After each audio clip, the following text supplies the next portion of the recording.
Hi, my name is John, and in this episode I'm going to give you some updates on my Haas, my shop, and some injection molding machines.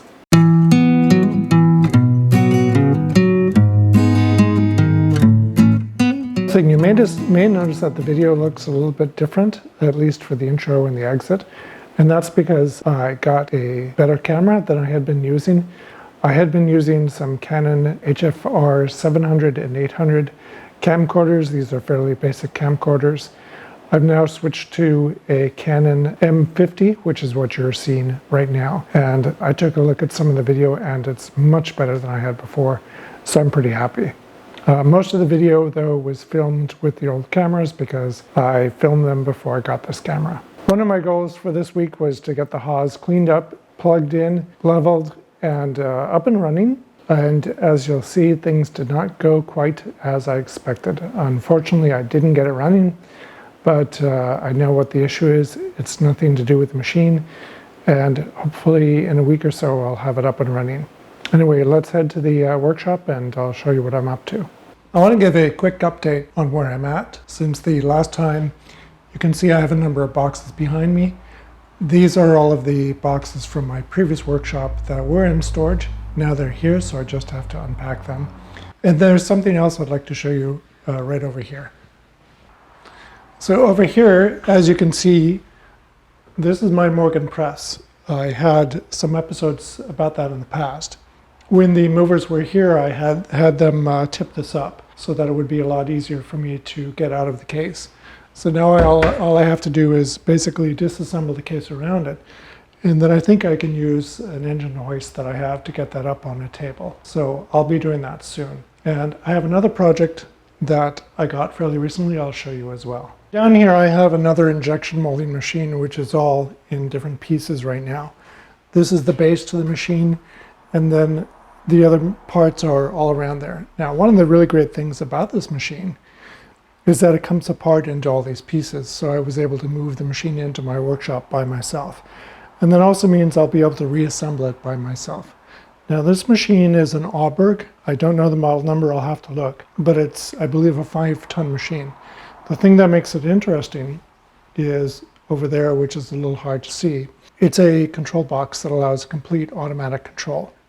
Now I'm going to replace most of the controls with modern controls, so I'll replace it with a modern PID controller for the temperature.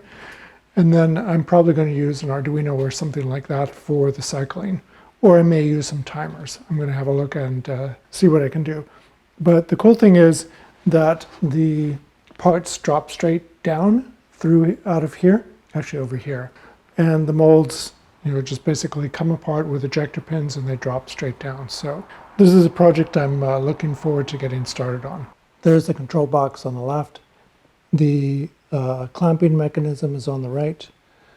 Down here we've got the piston and the ejection mechanism. You can see it's an Auburg C4B, and this has a lot of information about the machine, but it's really nice to have all this documentation about the machine, including illustrations, etc. So I'm very much looking forward to getting this machine up and running. First thing I have to do though is unpack all of these boxes and get my machines up and running. So in the back there you can see these are my injection molding machines. One of the things I noticed when I got my machine is that it has this film all over the place from the coolant. So I'm going to use some paper towel or some shop rags and just water to clean that off. And it comes off, I probably have a little bit too much water in these, but it comes off very nicely, so it's going to work out just fine.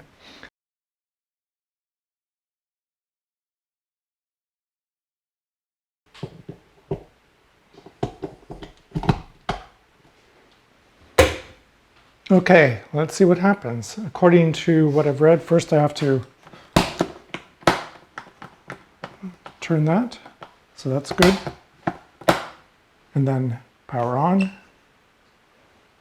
Okay, so that means the fuse is probably not turned on. Well, this is the 220 coming from my shop, and now I understand why it was not working. If we follow this down, you can see that it's not hooked up. I hope you enjoyed that episode. It was a little bit different from other episodes. I can't wait to get the machine up and running, but I'm going to have to wait for the electrician to finish hooking up the wiring. Please give me a thumbs up, give me comments, suggestions, ideas, things that you have questions about, and I'll get back to you. See you in the next episode.